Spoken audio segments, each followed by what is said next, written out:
Hi there, everybody. My name is Kate, and welcome to my channel, Trinergy Awakens Naturally. So, I want to talk to you about boundaries and new relationships. I had an experience recently that I'm going to share with you because it's a perfect illustration of what it is that we may want to consider when we're building new relationships and new alliances, especially as wheat is separating from chaff.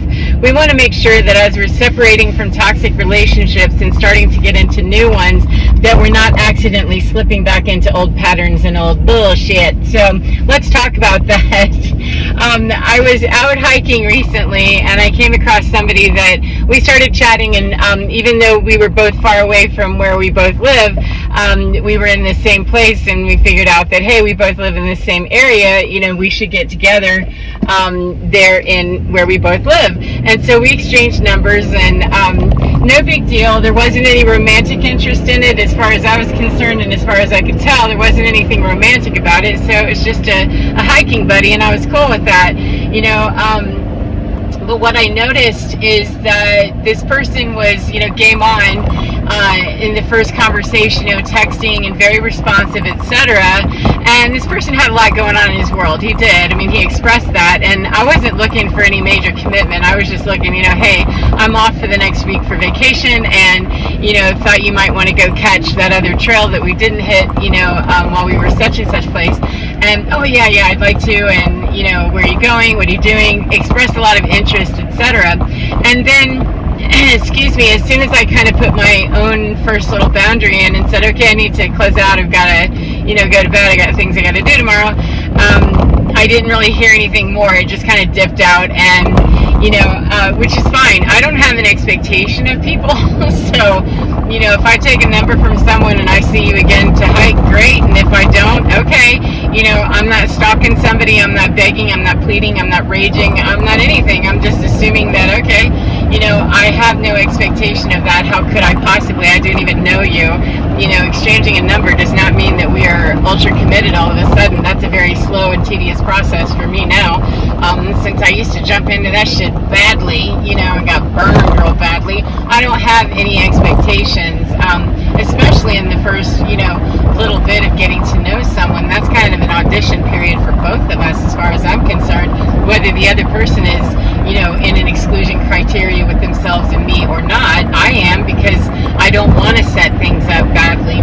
So anyway, back to the first, interaction that we had.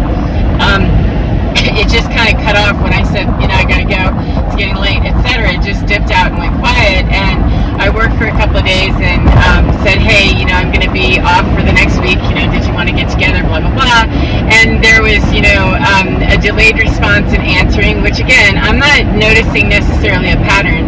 I note things, I pay attention to things, however, I'm not stalking somebody in their time and, wondering, well, how come it took you so long, etc. If it begins to be noticeable to me, then I notice the pattern in what's happening.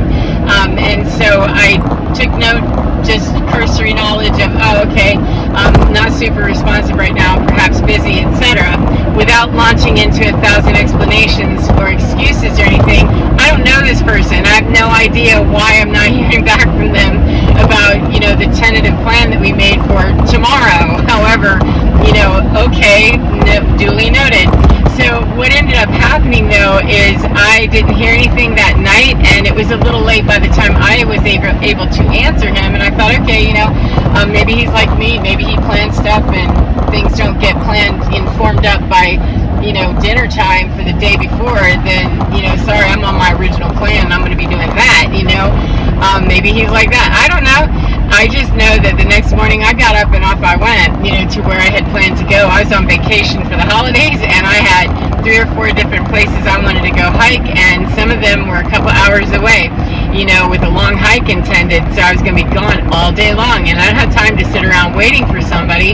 But it wasn't intentional to be mean or cruel or say screw you or anything like that. It's that I take care of me, and I assume that you're grown and you take care of you, whatever you're doing, and I'm not babysitting you. If our last transmission was, okay, I'll be in touch with you by such and such time in the morning. If I don't hear from you, then okay, I take that as what it is, that I didn't hear from you, and I don't know you well enough to follow up with you on why.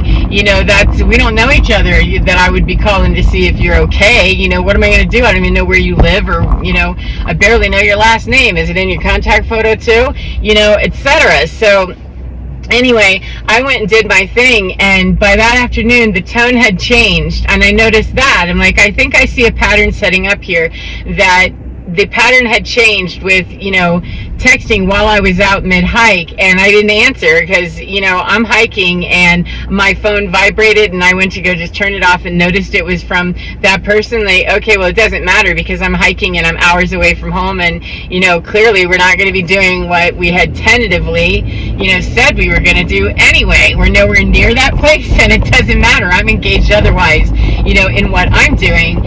And so when I got home, I answered it, responded to it, and there was just a frostiness that was building, and I was starting to see a delay in the response again, with doesn't appear to like the fact that I went and did my own thing, and yet I'm not making excuses for somebody, and I'm also not gonna just let it pass by me either. Benignly, I just say, well, okay, whatever. No, that's pieces of information, and I was starting to feel kind of, that seems a bit suggestive of a little bit of tude there, but again, I don't know you, dude. I just know that I'm going to always go with what my plan is, because I'm not that kind of person. I have, my time off, I plan it very strategically and very well, especially if I'm driving 2 or 2.5 hours away.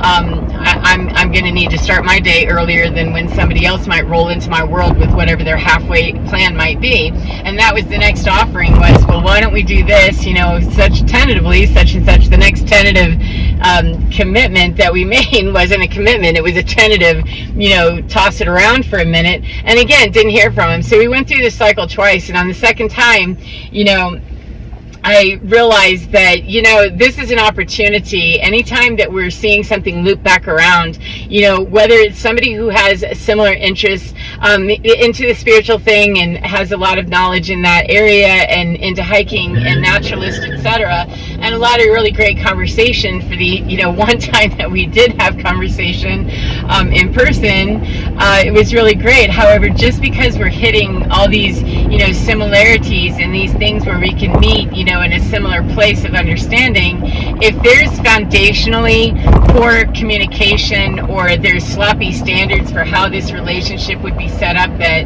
I'm going to allow someone to burp into my world at 9 or 10 o'clock in the morning and assuming that I'm okay with whatever ratchet plan you come up with, I'm setting the standard very early for somebody that, if we're going to be in some sort of an impressive stage with one another, friendship, job, courtship, whatever it would be, if we're in the very early stages of that, and I allow sloppy standards to set up right there with me, and I put my stamp of approval on that and don't have any other line in the sand about it, then I've just set the low bar for what the standard is for that behavior, and it's going to be more difficult, conceptually it could be more difficult for me to go back and try to fix that later. Well, how come you never complained about it until just now? Now you're picking on me, or whatever those words might be.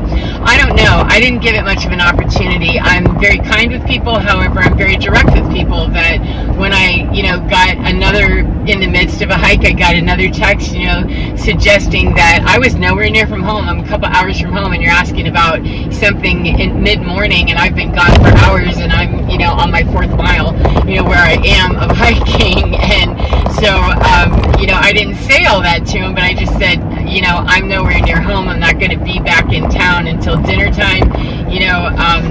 Sorry, hope you have fun doing whatever it is that you do.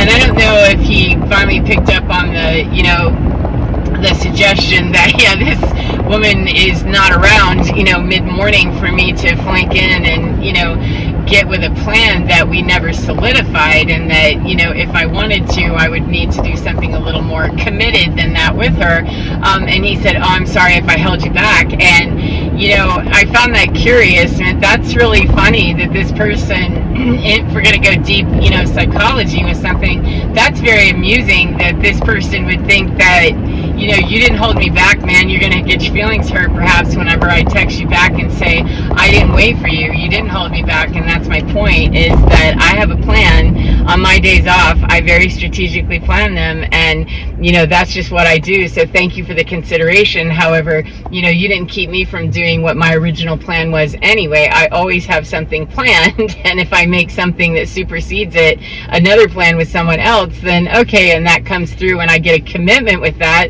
then I'll do that if I choose to. Otherwise, I'm going to always fall back to my original plan.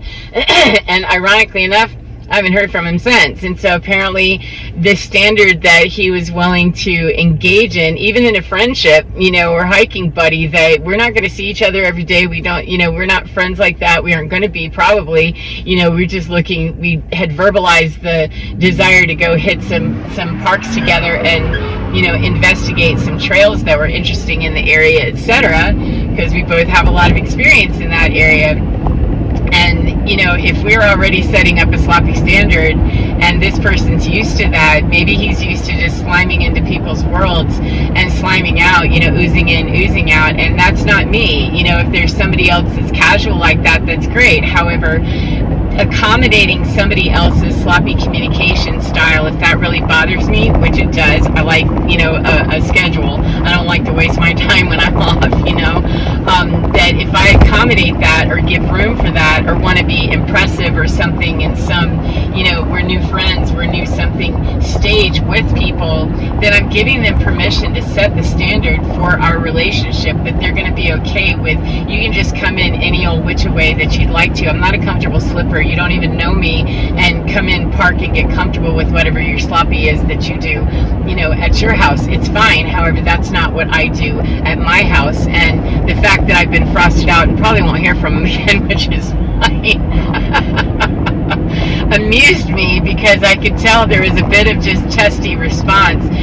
Every time I, would kind of push back and say, I'm not available, or no, that, I can't do that, or whatever, that I'm not sure what people, when they come with heavy expectations, when we as people come with expectations of others to fit, like a glove, like a glove that other people fit our hand like they're our glove, that's, it's unreasonable. And when we do that, when we twist ourselves into pretzels and when we do accommodate that stuff, we aren't really doing what's natural for us, and at some point we're going to grow to resent that. And so I found that it's just much easier is, let's not even build any bullshit with one another about that this is how I roll. If I were to hear from that person again and say, oh wow, I didn't understand that's how that is for you, they can say, hey, I'm willing to be flexible if I know that you need some flexibility, but you have to communicate that to me. And if you're a poor communicator, then you're not going to even answer me to begin with, which that appears to be the tack we're going with. And that's fine. I'd much rather that people just announce who they are early, get it over with, and just, strip naked and show me what you're about, get this all out there, so that in this interview process, that we're aligning the wheat and the chaff, and not a bad person at all. However, communication is key for me. If it's something that, works for you in your other areas of your life, cool, then go do that with people who will not irritate you, and that, excuse me, you will not be irritating them in this stuff that just doesn't work. And that's the honesty and the purity of just saying, look, this isn't going to work for me, instead of trying to accept every little person that comes along or every little opportunity. It's not really an opportunity if it's going to be, a karmic loop for me. That's an opportunity for me to be frustrated, angry, disappointed, etc. So, pull out expectations and put in their place the standard of, this is the expectation I have for me, period, and this is how I roll. And that doesn't extend into anybody else's world. However, if we're going to try to interface, there needs to be a conversation of what those reasonable accommodations would be. So anyway, I hope that's helpful for you in some way, and I hope that you're enjoying your day no matter what part of the day you're in. And remember to get within your skin, because you're divine. 141455. Your divine is absolutely fine and can help you set those standards, set a much better standard for yourself. Please do. Please feel quite not entitled as in a princess way, but absolutely insistent upon a better standard for yourself than to early on meeting people and, aligning with people, new friends, new family, whatever it is. If you start selling yourself early or have no standard or willing to take whatever standard is that somebody else sets for you, then that's going to be the standard you set, is that they're going to set the standard for you always. And you might not like that in 3 days or in 3 decades. And that's, a hard way to find out on the other side of that. So anyway, take care of yourself and get within your skin, because you're divine. It's gorgeous. It's absolutely fine. Take care of your gorgeous, gorgeous selves, and I'll see you again next time. Goodbye, friends. Mwah.